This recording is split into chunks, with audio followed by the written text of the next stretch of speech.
Son las 5 de la tarde, 40 minutos ya. Seguimos aquí en el Centro de Convenciones Cartagena de Indias, en la capital de Bolívar y la capital de los grandes eventos. Evento, recordamos, que está enmarcado en la versión número 71 de la Asamblea Nacional de la ANDI, la Asociación Nacional de Empresarios. Estamos dialogando con varios importantes protagonistas del sector productivo del país. Hemos hablado de todos los tópicos, de economía, de producción, de educación, que es un tema fundamental, de consenso, de tolerancia, de posconflicto, y ahora hablamos, lo habíamos prometido y eso es deuda, de los temas candentes que parece que ahí sí no hay mucha tolerancia, y es el tema de los impuestos, señor McMaster. No, tolerancia siempre debe existir, ¿no? Habíamos quedado en eso. No, pero con la carga de hoy... No, de acuerdo. Vea, el año pasado tuvimos una discusión relativamente amplia y una discusión profunda alrededor del tema de la reforma tributaria que se estaba tramitando. Nosotros no estuvimos de acuerdo con ella, nos parecía que si bien nosotros estábamos dispuestos a apoyar en ese momento al gobierno para que obtuviera esos 12.5 billones de pesos, nos parecía que esa estructura impositiva iba a tener unos costos altos para la productividad y para las compañías. Eso fue lo que efectivamente sucedió. Hoy en día tenemos una carga tributaria. Hoy mismo el ministro de Hacienda dijo en este escenario que era intolerable para las compañías y que había que buscar una forma por la cual eso se rebalanceara. Como parte de la reforma tributaria llegamos al acuerdo de constituir una comisión que estudiara cómo debería ser una reforma tributaria estructural. Yo diría que la buena noticia es que Colombia ya ha tomado la decisión de estudiarla y ahora tiene que tomar la decisión de presentarla al Congreso. El ministro también nos dijo que le iba a presentar al Congreso relativamente pronto, apenas estuviera. Lo cierto es que esa, y además se lo digo porque tengo en este momento el libro que la ANDI va a lanzar mañana y se le vamos a entregar al presidente de la República y a la ministra de Comercio e Industria. ¿Eso es un libro o un pliego de peticiones? Es un libro además lleno de recomendaciones muy constructivas todas, y lo van a ver porque además en cada capítulo nos tomamos el trabajo de decir la recomendación es esta, y hablamos mucho de educación, hablamos de informalidad, hablamos de lucha contra el contrabando, hablamos de las cadenas globales de valor, de cómo Colombia de alguna forma todavía no se ha insertado en las mismas. La verdad es que no es un pliego de peticiones, el pliego de peticiones se lo paso yo permanentemente, digamos, a los ministros que me atienden muy amablemente siempre y en la mayoría de los casos lo aceptan. Esa factura, ¿decía algo usted, señor Celio? Porque más chiquito el pliego de peticiones. Más chiquito, Sí, ese pliego, esa factura. Señor Moreno, en esa misma factura, en ese mismo pliego, ustedes mencionaban algo, todos casi al unísono, un tema que es el costo país, los costos que tiene el sector productivo para ser eso, productivo. Sí, aquí hay una responsabilidad muy grande. Hay 63 ciudades de más de 100.000 habitantes en Colombia y hay que generar empleo de calidad. Yo no quiero ver los colombianos vendiendo más mango biche. Uno de los temas que es de fondo es si el entorno de costos del país es suficiente para impulsar el desarrollo económico. En energía, por ejemplo, energía eléctrica, evidentemente estamos al doble de los países con los que competimos. Y es un puro tema regulatorio. El país ha privilegiado básicamente la confiabilidad, pero sin importar el costo. O sea, no se ha privilegiado la competitividad. Y hay distorsiones regulatorias tan absurdas como que en distribución de energía, las unidades constructivas, las redes, están sobrevaloradas en un 37%, están infladas.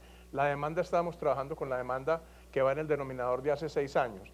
Entonces, si usted en vez de tener 1 dividido 1, tiene 1.37 dividido 0.7, ¿no es cierto? Eso, y valorado una WACC del 14, le da casi que el doble en distribución de energía.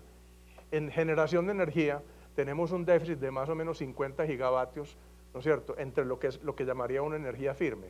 Ese déficit que tenemos nosotros en energía firme se suple con plantas a líquidos y con plantas a gas, pero con un costo de generación supremamente alto. Hay una oportunidad muy grande, el país necesita dólares. 50 gigas es lo mismo que 2.600 megas. 2.600 megas a $2.000 el mega, ¿no es cierto?, o 2.000 le da 5 billones de dólares. Hay la oportunidad grande, ¿no es cierto?, de que el país disminuya ese déficit de energía firme, bajen los costos de los energéticos. Entonces, sí hay costos en el país que son muy altos y que dificultan la competitividad. En este caso es un puro tema regulatorio, Comisión de Regulación de Energía y Gas. Señor Celia, usted levanta la mano. No, yo en eso nunca estoy de acuerdo con Carlos Enrique. Es que por eso le doy la palabra. Usted no puede estar de acuerdo porque tiene un WACC del 17%. No es cierto, no es cierto. No es cierto. Adelante, señor Celia. No es cierto y es en serio. Yo puedo mediar entre los... Claro, sí. No es cierto. Es que por eso lo puse ahí. A ver, porque es que, a ver, una cosa. La memoria de uno no puede ser tan corta. Este país tuvo un apagón en el año 92 y eso nos costó 1,5 puntos del PIB. Nada más alto que ese costo. Y como sociedad tomamos una decisión a partir de ese momento que la energía nunca nos falte. Y fuimos a un esquema donde queríamos tener energía al 100%. Y por eso tenemos térmicas en todas partes, porque dependemos de la hidrología. Y esto es mucho más grave ahora, porque el cambio climático, El fenómeno del Niño. lo que significa es que los fenómenos climatológicos, querido Carlos Enrique, son más frecuentes y más intensos. El riesgo de tener baja hidrología es supremamente alto y el fenómeno del Niño está a la vuelta de la esquina permanentemente. De forma que esa es una decisión que tomamos como sociedad. Hace 20 años la demanda de energía eléctrica desatendida era el 16%. Es decir, decidimos tener energía confiable al 100% y tenerla en todos los rincones del país. Eso vale plata, sin ninguna duda. Ahora, no es cierto que es el doble de los países, no. O sea, hay unas comparaciones y yo no creo que no somos la más barata como Venezuela, porque eso sería impensable, no sería viable para nada, pero estamos en el medio. Y uno no puede cambiar de la noche a la mañana un sistema que ha funcionado. ¿Hacer algunos ajustes? Definitivamente sí, pero hay que tener muchísimo cuidado con esas afirmaciones porque, vuelvo y digo, la lección del apagón nos costó demasiado y entonces nosotros deliberadamente tomamos una decisión. ¿Qué es realmente lo que me parece a mí que impacta más al costo país? La complejidad institucional y las 4 variables en las que estamos de últimos en las calificaciones de competitividad, que son instituciones, educación, infraestructura y eficiencia de mercados. Eso pesa mucho más que lo que él dice. Ahí está, hasta ahí mi intervención sobre el desacuerdo. Muy pequeñito, muy pequeñito. No, muy rápido, yo le digo cuál es. Muy pequeño para evacuar los otros temas. Rápidamente.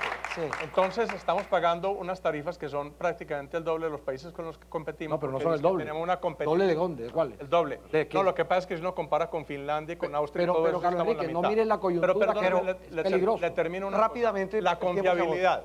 Entonces la confiabilidad del sistema es, en distribución de energía, preguntémosle a la costa si aquí hay confiabilidad al 100% en distribución de energía. Creo que no. En la parte de transmisión de energía, preguntemos si pagar 350 millones de dólares por todo lo que son restricciones, por voladuras de torres, porque no se han construido las torres, es un sistema pero eso diga, confiable. bueno, Y no, una sola preguntemos cosa, trabajar una con sola un sistema cosa. de generación Un país normal- al 70% de energía firme es confiabilidad para el país. Una sola cosa. Un Para país cerrar el normal. tema. Una sola cosa, para que miren esto. Primero, uno tiene que tener cuidado de no mirar las coyunturas, como mirar el tema del precio del gas, cuando uno compara el tema del precio del gas. Las visiones de los empresarios, Carlos Enrique, tienen que ser mucho más de largo plazo. Tienen que ser visiones más largas.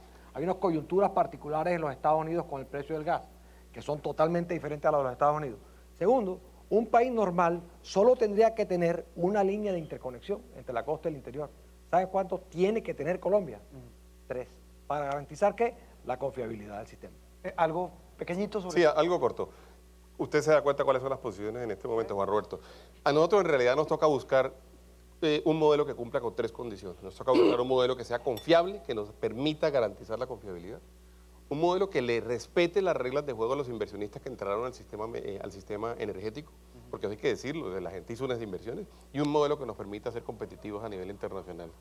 Estamos en este momento tratando de construir alternativas junto con la CREG, junto con el Ministerio, junto con los industriales, con los generadores, y yo soy un convencido de que podemos construirlas. Ahora, usted ve con quién lidio yo, ¿no? Estos son mis compañeros. No, antes de seguir con los que estoy lidiando yo en este momento, Edwin Borges del Espectador, nueva inquietud. Mañana va a estar acá la ministra de Comercio en un panel hablando de competitividad. En una entrevista que le hacíamos a Bruce en la edición del domingo en El Espectador nos hablaba de enfermedad holandesa. En una entrevista que le hicimos a la ministra que salió publicada hoy habla de resfriado holandés. ¿Podrá la industria, sin tener en cuenta a las mineroenergéticas, crecer al 5% como lo proyecta usted, doctor Bruce? Si usted lo pone, Edwin, en términos de gripa, ¿eso qué pastilla necesita? No, depende, hay gripas gravísimas. Entonces yo lo que diría, eso no vale la pena, digamos, verdaderamente dar la discusión porque eso evidentemente es un tema de grados, digamos. Yo siento que el efecto que ha tenido, digamos, el país que se concentra en la monoexportación muy fuerte durante los últimos años es evidente. El tema de tasa de cambio es evidente, el tema de los bienes no transables es evidente y el tema de los bienes transables y el efecto sobre la manufactura. Yo diría, simplemente reconozcamos esos 3 factores sin ponerle probablemente un título y trabajemos para solucionarlos. Yo creo que hay que hacer varias cosas. El gobierno está haciendo bastantes cosas en términos de exportaciones. Nosotros estamos proponiendo que hagamos más cosas aún, de manera que yo, en esa línea de pensamientos que estoy, Edwin. 5 de la tarde, 50 minutos. Cambio de tema, nos quedan ya escasos 10 minutos para terminar. Señor Caicedo, dentro de los retos que hablábamos al comienzo y que ustedes mencionaban, había uno muy importante, el de la transformación, o ustedes me corregirán, crecimiento de las pequeñas y medianas industrias en Colombia, que también coincide mucho con lo que decía el señor Moreno sobre el tema de las alternativas de producción. ¿Qué tan viable es y qué tanto nos falta para que esas pequeñas y medianas empresas crezcan en Colombia? Yo ahí quiero dar una respuesta que no quiero que suene demasiado simple o simplista, pero sigo insistiendo. Hoy vimos unas presentaciones por la mañana que cada vez en el mundo el desarrollo está viniendo de nuevas ideas, pequeñas empresas que están emergiendo, que están revolucionando el mundo. Esa innovación, esa aleatoria, normalmente no es el resultado de una planeación, sino el ingenio de un grupo de personas, de una persona, se puede dar en cualquier parte del mundo, en cualquier parte del país. Creo que lo principal que Colombia debe trabajar es generar cada vez un sistema que invite más a la iniciativa privada, a que la gente se atreva a correr riesgos. Hablábamos con uno de estos señores y nos preguntaba, en Colombia, ¿qué tan fácil es quebrarse? Y es una pregunta que suena muy sencilla, pero muy profunda. Sí. Y yo le decía de manera de chiste, espero que los banqueros por aquí no me pongan bravos conmigo, en Colombia es muy difícil quebrarse.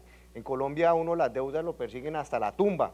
En un sistema más moderno, quizás como el americano, los préstamos van más a los proyectos, es una mentalidad diferente. La concepción del riesgo es diferente, eso invita a la innovación, invita realmente a que haya nuevos empresarios. Y la mayoría del empleo en Colombia se sigue dándose en la pequeña, mediana industria, la formal y la informal. Creo que eso es lo que hay que trabajar, es un sistema muy conceptual general de realmente invitar a que haya un libre mercado, bajarle a los temas de normatividad sin sacrificar lo fundamental, pero sí una invitación a que la gente aprenda y se le mida a tomar riesgos en el sector del libre mercado, a exportar, a innovar, a desarrollar. Creo que el sistema de alguna manera no siempre ayuda a que esos efectos se den. Señor Moreno, esa cadena de innovación, ¿dónde arranca y qué eslabones tiene? Yo quería antes complementar un poquitico la respuesta de César. Yo creo que en Colombia están pasando cosas muy importantes calladas, ¿no es cierto? Y voy a mencionar un par que me parece que son importantes, ProColombia y Bancoldex. Si usted mira el número de créditos que están dándole a la pequeña y a la mediana industria, son supremamente grandes. Y el énfasis que tienen ahora en convertir empresas, sobre todo en ProColombia, empresas que se vuelvan exportadoras. Yo creo que está haciendo el trabajo. ¿Qué falta? Faltan varias cosas. Primero, que tengamos masificación de esos assessments que yo le mencionaba a usted, para poder ver qué es lo que necesitan las empresas para su transformación. Primero. Segundo, tiene que haber, y esto es una invitación a la banca, en la transformación de la pequeña empresa, el periodo de repago de cualquier maquinaria son 5 años más o menos en promedio, ¿no es cierto? Y los créditos que le están dando a la pequeña empresa son más que todo de 3 años, ¿no es cierto? Necesitamos facilidades para que se aplanen las tasas y alarguen los plazos para que el periodo de repago de la conversión productiva de la pequeña empresa sea similar en tiempo, ¿no es cierto?, al periodo de repago del crédito. Entonces, ese tipo de cosas, más lo que se viene haciendo, impulsándolo, produciría una transformación mucho más rápida, más lo que dice César. Sí, el tiempo acosa, señor Celia, y nos queda un tema del que habíamos hablado también y lo teníamos en el temario, y es tal vez del que más saca pecho el gobierno nacional hoy, que es el tema de la infraestructura. El vicepresidente es el abanderado de ese tema. ¿Cómo ve usted ese tema como una de las fórmulas para diversificar ese aparato productivo? ¿Va en el camino correcto? Sin duda, sin duda. Yo he conseguido una información que... no acuerdo la fuente, Se le fue el volumen. Se fue el volumen. ¿Aló? Sí. No, se oye. Y es que Colombia creo que ocupa el puesto 18 en materia de infraestructura en Latinoamérica, terminando las concesiones, todas estas obras de las 4G va a quedar entre el quinto y el cuarto lugar. Me parece que eso es un elemento importantísimo. La infraestructura de los indicadores que peor calificación reciben todos los índices de competitividad. Aquí vamos a dar un salto enorme. Hay que recordar que esto es una tarea ardua que se vino haciendo. Se ha insistido, se ha venido hablando, en esta asamblea se ha venido hablando del ANDI. La Cámara Colombiana de la Infraestructura ha hecho una gran tarea en tratar de indicar cuáles son las instituciones de calidad que necesitamos para tener la infraestructura y finalmente se va a lograr. Yo creo que sin duda vamos en el camino correcto y no solo en infraestructura de vías, sino también en materia de infraestructura energética, con la reciente planta de gas licuado. Creo que estamos dando avances importantes y siento que en pocos años esa calificación va a mejorar sustancialmente. Estamos ya terminando, señor McMaster. Cierro con usted con el que arranqué. Hemos hablado de diferentes tópicos muy importantes y cierro con una pregunta similar a la del comienzo. Basado en todas estas consideraciones, estamos hablando de un país que va hacia dónde en este momento. No, estamos hablando de un país que afortunadamente está pensando en el tema, Juan Roberto, que afortunadamente... ¿Qué es lo más importante? Que yo creo que sí, que está dando los debates, que está mirando lo que sucede en el exterior y de alguna forma esta asamblea parte de eso. Queremos ver qué está pasando en el mundo, para dónde vamos, queremos saber, digamos, cuáles son verdaderamente las tendencias mundiales. Yo creo que nos falta una gran cantidad de trabajo, nos falta decisión y nos falta un propósito nacional alrededor de entender que el aparato productivo colombiano, las empresas colombianas son verdaderamente la fuente de riqueza de nuestro país, lo que significa que son también la fuente de inversión pública, de inversión social, de educación, de salud, por supuesto de impuestos, de empleo. Y ese propósito yo creo que lo debemos y lo podemos construir y ojalá lo construyamos muy pronto porque esa es la oportunidad grande que tiene Colombia. En este momento vamos en el camino, ¿qué es? Pues yo creo que hemos perdido tiempo, por decirlo de alguna forma. Yo no creo que vamos equivocados, que el destino es allá y vamos para allá. Creo que hemos perdido tiempo. Creo que de alguna forma tenemos una oportunidad de crecer mucho más. Colombia ha venido creciendo históricamente, pero fíjese que aún así crecemos en tasas del 3 y el 4% y de hecho la manufactura crece menos. Tenemos que buscar verdaderamente dar saltos cuánticos como han dado las economías que logran desarrollarse, que no lo hacen de un día a otro, pero diga usted Corea, Singapur, la misma China, en hay momentos en los cuales han crecido al 6, al 7 o al 8. Eso hay que buscarlo. Sí, me quedan escasos segundos, pero quisiera rápidamente oírlos a cada uno como un Twitter en 140 caracteres, la misma pregunta, y es esa, ¿vamos en el camino correcto, señor Moreno? Creo que el país se está transformando estructuralmente de una forma muy importante. Celebro muchísimo el tema de infraestructura, el tema de alianzas público-privadas. Creo que podemos transformar a punta de APPs el país. Hay temas importantes, por ejemplo, que todavía faltan en APPs, pero por ejemplo, las entradas a las ciudades que mencionaba el vicepresidente, me da tristeza que Bogotá tenga engavetadas más de 12 billones de pesos en APPs, pero bueno, ahí vamos echando. Ese es otro foro. ¿Ah? Ese es otro foro. Bueno. Señor Caicedo. Yo creo que el país va en la dirección correcta, obviamente hay medidas correctivas, creo que hay un gobierno que con planes como el PIPE 1, PIPE 2, la nueva mentalidad Bancoldex, en fin, siento que hay una iniciativa interesante que está apoyando la industrialización del país, pero sigo pensando que requiere de una transformación todavía más de fondo, que no es solo un tema de este gobierno, es un tema de un pacto nacional, de realmente invitar a la sociedad a ser mucho más emprendedora. La iniciativa privada, grande y pequeña, ha sido el gran motor de los países que realmente se han desarrollado. Señor Celia. Sí, creo que sí, pero es claro que necesitamos una política de desarrollo productivo, creo que en eso estamos de acuerdo con el gobierno, para corregir fallas de mercado y fallas de coordinación, y que creo que podemos avanzar mucho más si celebramos pactos sobre los temas esenciales de la sociedad. Eso nos va a permitir ponernos de acuerdo en los temas esenciales dentro de un profundo respeto por las ideas de los demás en una democracia. Respeto, consenso y productividad y sobre todo alternativas. Señores, muchas gracias por haber aceptado esta invitación de Caracol Televisión, Blue Radio y El Espectador. Señor McMaster, gracias por abrirnos las puertas de esta asamblea para este evento. Siempre estarán abiertas, Juan Roberto. Muy bien. Gracias. A ustedes los participantes en este evento, muchas gracias.